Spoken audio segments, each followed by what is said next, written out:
کہا لگتا ہے کہ چیف سیکرٹری نے یہ قانون نہیں پڑھا تھا. کچھ لوگوں کی خواہش ہے کہ انہیں تمام اختیارات دے دیے جائیں.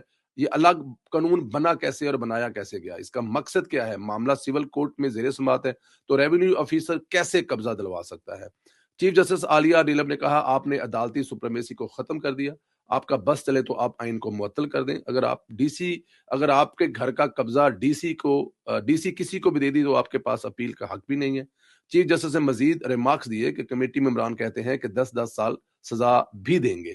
آپ نے ہمارے سول جج کو دیکھا ہے وہ کیسے خاموشی سے پچھوں دی پیسے لے کے جیب وچ پا کے تے فیصلہ جی حق دی مرضی دے دیندا ہے. جی اے لائن ویسے پلیوں ہی آئی جی میری. قاضی کا فرض خاموشی سے اپنا کام کرنا ہوتا ہے اور اپنے بچوں کی بڑے بڑے ہوٹلاں چ شادیاں اپنے آپ کو تگڑا کرنا ہوتا ہے. مظلوم کو جو ہے انصاف دینا قاضی کا کام نہیں ہے. عدالت دل سے نہیں دماغ سے فیصلے کرتی ہے. آپ کے ڈی سی خواہش کے مطابق فیصلے کرتے ہیں. بہرحال